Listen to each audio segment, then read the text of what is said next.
ଶୁଭ ସକାଳ। ଆଜିର ଗଣିତ କ୍ଲାସକୁ ସମସ୍ତଙ୍କୁ ସ୍ୱାଗତ। ପିଲାମାନେ ସମସ୍ତେ ଖୁସିରେ ଅଛ? ମୁଁ ଆଶା କରୁଛି ତୁମେମାନେ ସମସ୍ତେ ଖୁସିରେ ଥିବ। ଖୁସିରେ ରହିଲେ ଶରୀର ଏବଂ ମନ ସୁସ୍ଥ ରହେ। ଶରୀର ଏବଂ ମନ ସୁସ୍ଥ ରହିଲେ ବିଭିନ୍ନ ପ୍ରକାର କାର୍ଯ୍ୟ କରିବା ପାଇଁ ଆମର ଇଚ୍ଛା ହୁଏ। ତେଣୁ ସଦାବେଳେ ତୁମେମାନେ ଖୁସିରେ ରହିବ। ଆଜି ତୁମମାନଙ୍କ ପାଇଁ ମୁଁ ଆଉ ଗୋଟିଏ ନୂଆ ଗଣିତ ପାଠ ନେଇକି ଆସିଛି। ଆଜି କିନ୍ତୁ ଆମେ ପାଠ ପଢ଼ିବା ନାହିଁ। ଆଜି ଆମେ କ'ଣ କରିବା?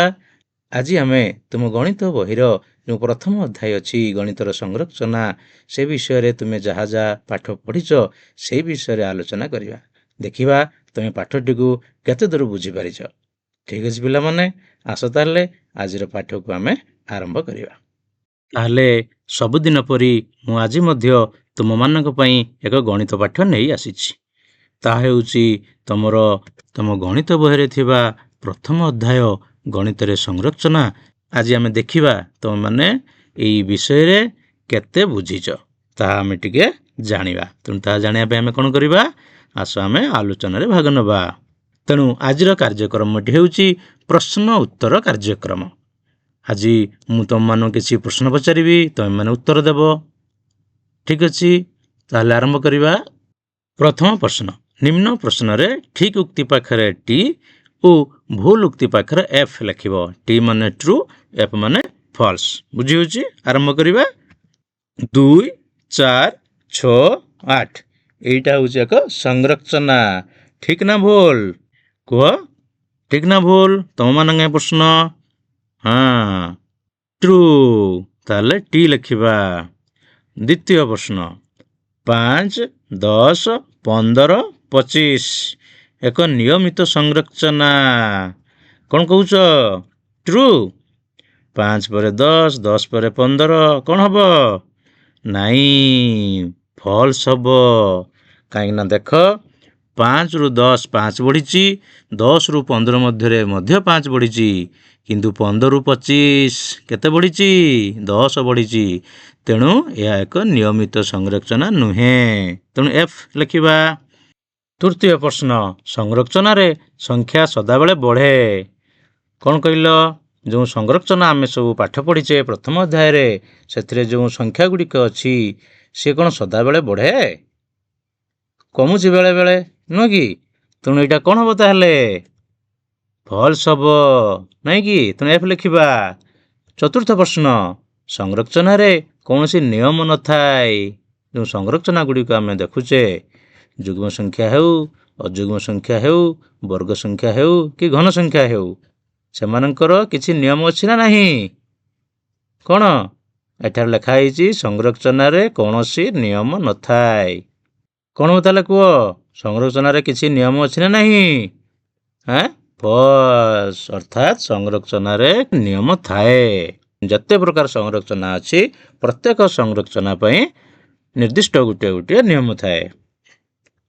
ପଞ୍ଚମ ପ୍ରଶ୍ନ, ଆକୃତି ଦ୍ୱାରା ମଧ୍ୟ ସଂରଚନା ସୃଷ୍ଟି ହୁଏ। ନା କେବଳ ସଂଖ୍ୟା ଦ୍ୱାରା ସଂରଚନା ସୃଷ୍ଟି ହୁଏ? ଆକୃତି ଦ୍ୱାରା ମଧ୍ୟ ସଂରଚନା ସୃଷ୍ଟି ହୁଏ। କ'ଣ କହୁଛ? କ'ଣ ଲେଖିବ? ଟି ଲେଖିବ ନା ଏଫ୍ ଲେଖିବ? କ'ଣ ଲେଖିବା? ଟି ଲେଖିବା। ଅର୍ଥାତ୍ ଆକୃତି ଦ୍ୱାରା ମଧ୍ୟ ସଂରଚନା ସୃଷ୍ଟି ହୁଏ।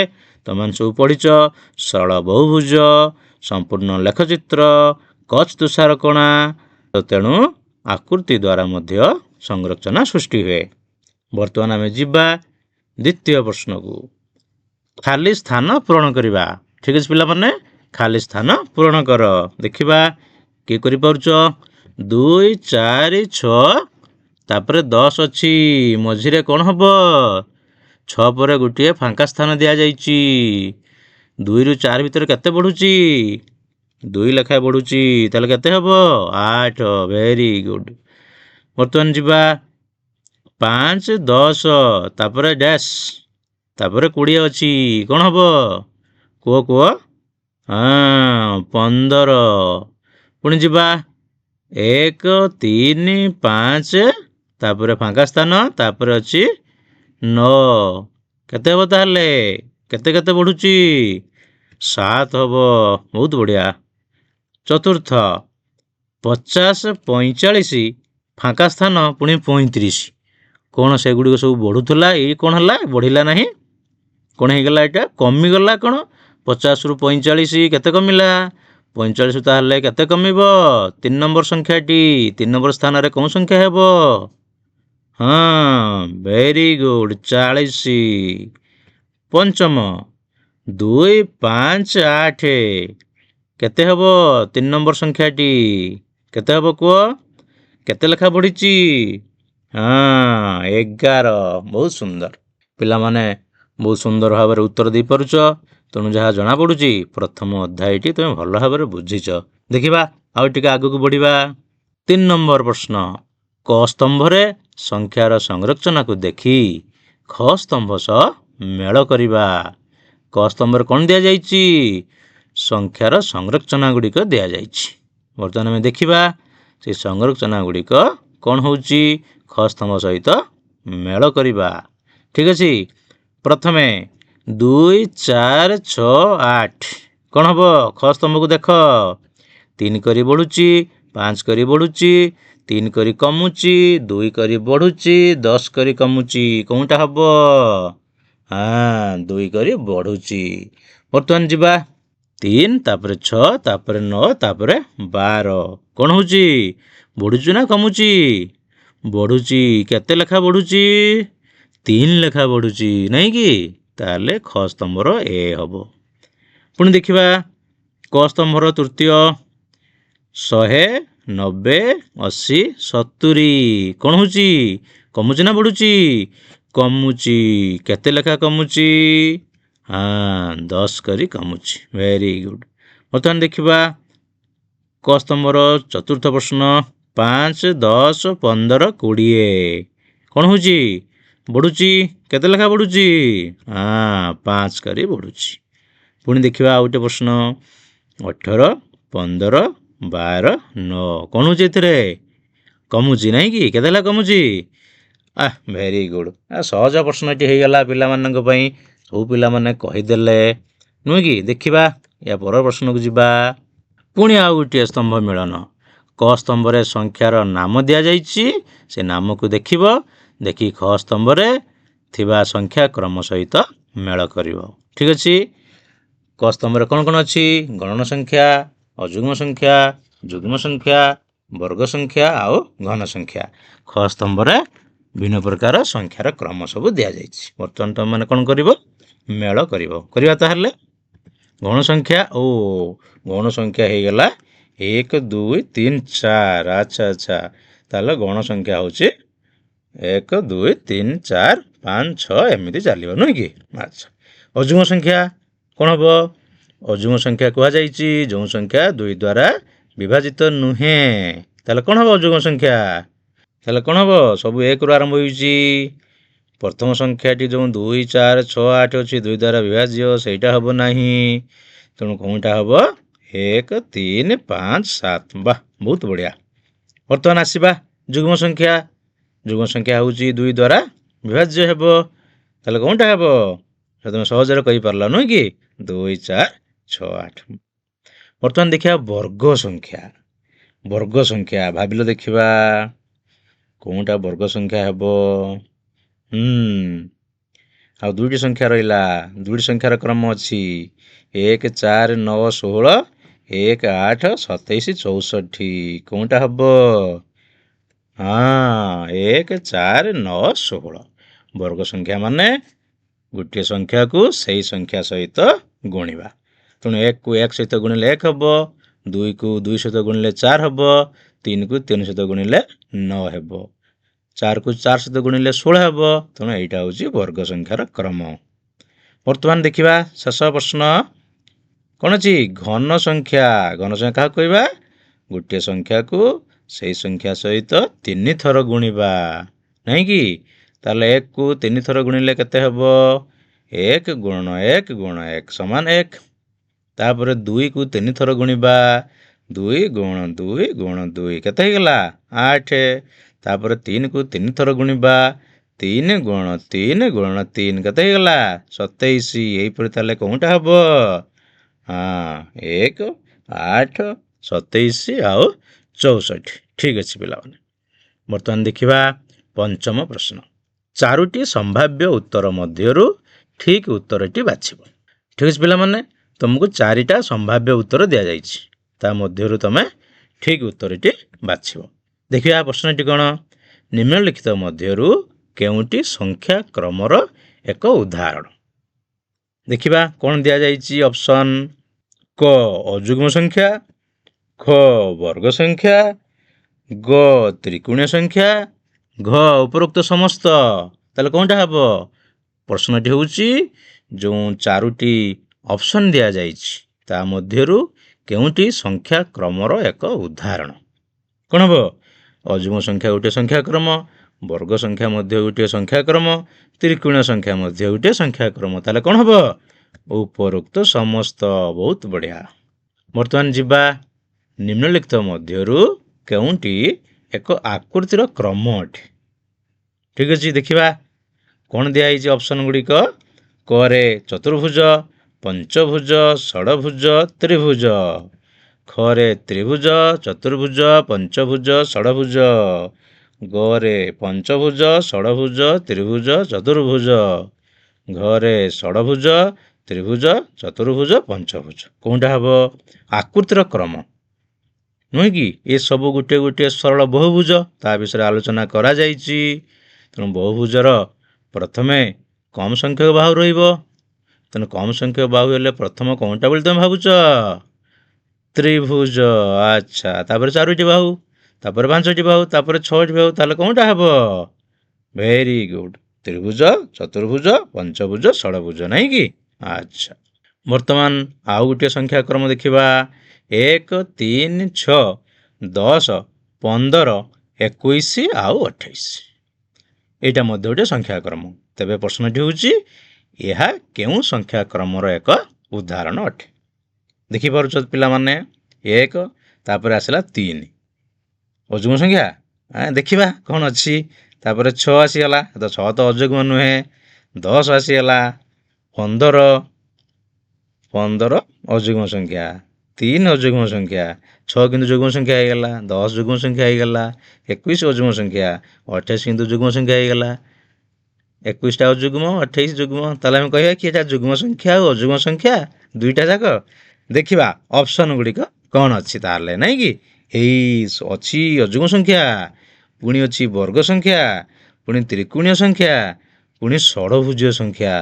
ଆମେ ତ ଯୁଗ୍ମ ଅଯୁଗ୍ମ ବୋଲି ଭାବୁଥିଲେ, କିନ୍ତୁ କ'ଣ ଆସିଲା ଏଠି? ବର୍ଗ ସଂଖ୍ୟା ହେବ କି? ହେବ ନାହିଁ।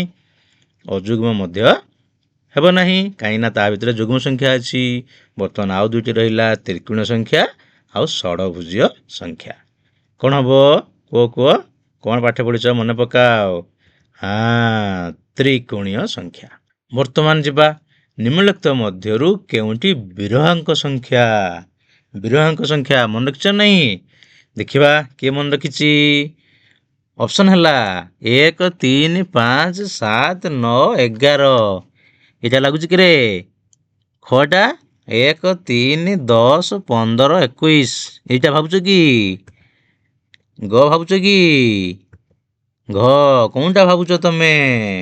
ବିରହାଙ୍କ ସଂଖ୍ୟା କେମିତି ସୃଷ୍ଟି ହୁଏ ମନେ ପକାଅ। ତାହେଲେ କ'ଣ ହବ ଉତ୍ତର? ଗ ହବ। 1, 2, 3, 5, 8, 13, 21। ବିରହାଙ୍କ ସଂଖ୍ୟା କୁହାଯାଇଥିଲା ଗୋଟିଏ ସଂଖ୍ୟା ତା ପୂର୍ବବର୍ତ୍ତୀ ଗୌଣ ସଂଖ୍ୟାରେ ଯୋଗ ହେବ, ନାଇଁ କି? ତାହେଲେ 1ରେ 1 ମିଶିଲେ 2, 2ରେ 1 ମିଶିଲେ 3, 3ରେ 2 ମିଶିଲେ 5, 5ରେ 3 ମିଶିଲେ 8, 8ରେ 5 ମିଶିଲେ 13, 13ରେ 8 ମିଶିଲେ 21। ବୁଝିପାରୁଛ ନାହିଁ? ସେମିତି 21ରେ 13 ମିଶିବ, ତାପରେ ଯାହା ରହିବ। ହେଲା, ଏହିପରି ଭାବରେ କ୍ରମଟି ଦିଆହେଇଛି। ତେଣୁ ଏଇଟା ହେଉଛି ବିରହାଙ୍କ ସଂଖ୍ୟା। ମନେ ରଖିଛ? ବର୍ତ୍ତମାନ ଦେଖ କ'ଣ ଦେଖୁଛ? ପଢ଼ାଯାଇଛି ପାଠ। 1 ତାପରେ 7ଟି ବିନ୍ଦୁ ଅଛି, ତାପରେ 19ଟି ଅଛି, ମଝିରେ ଗୋଟିଏ, ତାପରେ 6ଟି, ତାପରେ 12ଟି, ଏମିତି ଅଛି, ନାଇଁ କି? ତାପରେ 37। ବୁଝିପାରୁଛ ଚିତ୍ରଟି? ବର୍ତ୍ତମାନ ପ୍ରଶ୍ନଟି ଶୁଣିବା। ଉପର ସଂରଚନାରେ ପଞ୍ଚମ ସଂଖ୍ୟାଟି କେତେ? 4ଟା ସଂଖ୍ୟା ଏଠାରେ ଦିଆଯାଇଛି, ଆମକୁ ପଞ୍ଚମ ସଂଖ୍ୟା ବାହାର କରିବାର ଅଛି। ଅପସନ୍ ଦେଖିଦେବା। କରେ 47, ଖରେ 52, ଗରେ 61, ଘରେ 56। କୋଉଟା ହବ? এটা କି ସଂଖ୍ୟା ପ୍ରଥମେ କହିଲେ ଦେଖିବା। ଆମେ ଆଲୋଚନା କରୁଛେ, ତମେ ଭାବ ନାହିଁ ଯେ ଆମେ ଏଠି ପରୀକ୍ଷା କରୁଛେ। ଆମେ ଏଠାରେ ଆଲୋଚନା କରୁଛେ, କିଛି ଡରିବାର ନାହିଁ। ଆମେ କ'ଣ ଏଇଟା ପରୀକ୍ଷା କରୁଛେ ଯେ ତମେ ଭୁଲ କହିଦେଲେ ଭୁଲ ହେଇଯିବ? ତମମାନେ କ'ଣ ବୁଝିଛ ସେଇ ବିଷୟରେ ଆମେ ଆଲୋଚନା କରୁଛେ। ତାହେଲେ ଯେଉଁଟା ମୁଁ କହୁଥିଲି, ମଝିରେ ଗୋଟେ ବିନ୍ଦୁ ଅଛି, ତାପରେ 6ଟା, ପୁଣି ତୃତୀୟରେ ମଝିରେ ଗୋଟେ ବିନ୍ଦୁ, ତାପରେ 6ଟା, ପୁଣି 12ଟା, ମିଶିକି 19 ହେଇଛି। ତେଣୁ 37ରେ ମଝିରେ ଗୋଟେ ବିନ୍ଦୁ, ତା ଚାରିପାଖରେ 6ଟା ବିନ୍ଦୁ, ପୁଣି ତା ଚାରିପାଖରେ 12ଟି, ପୁଣି ତା ଚାରିପାଖରେ 18ଟି। ତାହେଲେ କ'ଣ ହେଲା? 6, 12, 18। 6ର ଗୁଣିତକ ନା ନାହିଁ? ଗୁଣିତକ ନା? ପୁଣି ଚିତ୍ରଟି କ'ଣ ଦେଖାଉଛି? ଚିତ୍ରଟିରେ କେତେଟା ବାହୁ ଅଛି? 1, 2, 3, 4, 5, 6, 6ଟା ବାହୁ ଅଛି। ଷଡ଼ଭୁଜୀୟ ସଂଖ୍ୟା ଭଳି ଜଣାପଡ଼ୁଛି ନା ନାହିଁ? ଯଦି ଷଡ଼ଭୁଜୀୟ ସଂଖ୍ୟା ପରି ଜଣାଯାଉଛି, ତାହେଲେ କେତେ ହେବ ପଞ୍ଚମ ସଂଖ୍ୟାଟି? 1ରେ 6 ମିଶାଇଥିଲେ 7 ହୋଇଥିଲା। 7ରେ 6ର ଆଉ ଗୋଟେ ଗୁଣିତକ 12 ମିଶାଇଥିଲେ 19 ହେଇଥିଲା। 19ରେ 6ର ଆଉ ଗୋଟେ ଗୁଣିତକ 18 ମିଶାଇଥିଲେ 37 ହୋଇଥିଲା। 37ରେ 6ର ଆଉ ଗୋଟେ ଗୁଣିତକ ମିଶାଇବା 24। 24 ମିଶାଇଲେ କେତେ ହେବ? 37 ଯୁକ୍ତ 24 କେତେ ହେବ? ହଁ କୁହ। 61 ହେବ। ବୁଝିପାରିଲ ପିଲାମାନେ? ବର୍ତ୍ତମାନ ଦେଖ ଆଉ ଗୋଟେ ପ୍ରଶ୍ନ। କ'ଣ ଅଛି? ଚିତ୍ର ସବୁ ବିଭିନ୍ନ ରଙ୍ଗର ବକ୍ସ ଭଳିଆ ଅଛି, ନୁହେଁ କି? ଆଚ୍ଛା, ଏଗୁলো ସବୁ କ'ଣ ବସ୍ତୁ କୁହାଯାଏ? ଘନ ବସ୍ତୁ, ନୁହେଁ କି? ଆଚ୍ଛା, କ'ଣ ଦେଖିବା ପ୍ରଶ୍ନଟି? ଉପର ସଂରଚନାରେ ଷଷ୍ଠ ସଂଖ୍ୟାଟି କେଉଁ ସଂଖ୍ୟାର ଘନ? ତାହେଲେ ଏସବୁ ଘନ ବସ୍ତୁ, ଘନ ସଂଖ୍ୟା ପୁଣି କୁହାଯାଇଛି। ଦ୍ୱିତୀୟ ସଂଖ୍ୟାଟି ଯେଉଁ 8 ଅଛି 2ର ଘନ। ତୃତୀୟ ସଂଖ୍ୟାଟି ଯେଉଁ 27 ଅଛି 3ର ଘନ। ଚତୁର୍ଥ ସଂଖ୍ୟାଟି 64 ଅଛି 4ର ଘନ, ନାହିଁ କି? ବର୍ତ୍ତମାନ ଦେଖିବା ଅପସନ୍ କ'ଣ ଅଛି? କ 4, ଖ 5, ଗ 7, ଘ 6। ତାହେଲେ 4 ନମ୍ବର ସଂଖ୍ୟାଟି ଯେଉଁ 64 ଅଛି 4ର ଘନ। 125 କାହାର ଘନ? 5କୁ। ପ୍ରଶ୍ନ କ'ଣ ଅଛି? ଷଷ୍ଠ ସଂଖ୍ୟାଟି। ତାହେଲେ କାହାକୁ ଗୁଣିବା 3 ଥର? 6କୁ 3 ଥର ଗୁଣିବା। ଗୁଣିଲେ ଯାହା ବାହାରିବ। କିନ୍ତୁ ପ୍ରଶ୍ନ କ'ଣ ଅଛି? କେଉଁ ସଂଖ୍ୟାର ଘନ? ତାହେଲେ ଷଷ୍ଠ ସଂଖ୍ୟାଟି 6 ସଂଖ୍ୟାର ଘନ। ବୁଝିପାରୁଛ ନାହିଁ? ତେଣୁ ଉତ୍ତର କ'ଣ ହେବ? ଘ। ଦେଖ ଚିତ୍ର ଦେଖ, କ'ଣ ହେଉଛି ଚିତ୍ରରେ? ପ୍ରଥମେ ଅଛି ଗୋଟିଏ ବିନ୍ଦୁ, ତାପରେ 2ଟି ବିନ୍ଦୁ, ତାପରେ 4ଟି ବିନ୍ଦୁ, ତାପରେ ଦେଖ କଳା ବିନ୍ଦୁ 4ଟି ଆଉ ବ୍ଲୁ କଲରର ବିନ୍ଦୁ 4ଟି, ନାଇଁ କି? ସେମିତି କେତୋଟି ଅଛି? ତାହେଲେ 4 4 ମିଶିକି 8 ହେଲା। ସେମିତି ଏଠାରେ କେତୋଟି ଅଛି? ପଞ୍ଚମ ଚିତ୍ରରେ କଳା ବିନ୍ଦୁ କେତୋଟି ଅଛି? 4 4 8ଟି, ନାଇଁ କି? ନୀଳ ରଙ୍ଗର ବିନ୍ଦୁଟି ସେମିତି 8ଟି ଅଛି। କେତେ ହେଲା? 16ଟି ବିନ୍ଦୁ। ବୁଝିପାରୁଛ ନା ନାହିଁ? ବର୍ତ୍ତମାନ ଦେଖିବା ଉପର ସଂରଚନାଟି କେଉଁ ସଂଖ୍ୟାର ସଂରଚନା ଅଟେ? କେଉଁ ସଂଖ୍ୟା ଭାବୁଛ? ପଢ଼ା ହେଇଛି ନା ନାହିଁ? ପଢ଼ା ହେଇଥିବ ନିଶ୍ଚିତ। ଯୁଗ୍ମ ସଂଖ୍ୟା 2 4 8 16। 1 ନୁହେଁ ଯୁଗ୍ମ ସଂଖ୍ୟା। ଆଚ୍ଛା, ବର୍ଗ ସଂଖ୍ୟା 4 ହେଉଛି 2କୁ 2 ଥର ଗୁଣିଦେବା। 2 2 4। 16 ଅଛି, 4କୁ 2 ଥର ଗୁଣିଦେବା। କିନ୍ତୁ 8 ଆଉ 2 ଆଉ 1 ହେବ କି? 1 ତ ହେବ ବର୍ଗ ସଂଖ୍ୟା, କିନ୍ତୁ 8 ଆଉ 2 ହେବ କି? ହେବ ନାହିଁ। ତାହେଲେ ବର୍ଗ ସଂଖ୍ୟା ହେବ ନାହିଁ। ଘନ ସଂଖ୍ୟା ଦେଖିବା। 8 ଗୋଟେ ଘନ ସଂଖ୍ୟା, 2କୁ 3 ଥର ଗୁଣିଲେ 8 ହେଇପାରିବ। 1 ମଧ୍ୟ ଗୋଟେ ଘନ ସଂଖ୍ୟା, କିନ୍ତୁ 2 4 16 ଘନ ସଂଖ୍ୟା କି? ତାହେଲେ କ'ଣ ବୋଲି ତମେ ଭାବୁଛ? କ'ଣ ହେବ? 2ର ଘାତ। ବୁଝିଲା ପିଲାମାନେ? 2ର ଘାତ ଯଦି 0 ହେଲା, ତାହେଲେ 2ର ଘାତ 0 ହେଲେ ତାର ମୂଲ୍ୟ ହେବ 1। 2ର ଘାତ ଯଦି 1 ହେଲା, ତାହେଲେ ତାର ମୂଲ୍ୟ ହେବ 2। 2ର ଘାତ ଯଦି 2 ହେଲା, ତାର ମୂଲ୍ୟ ହେବ 4। 2ର ଘାତ ଯଦି 3 ହେଲା, ତାର ମୂଲ୍ୟ ହେବ 8। 2ର ଘାତ ଯଦି 4 ହେଲା, ତାର ମୂଲ୍ୟ ହେବ 16।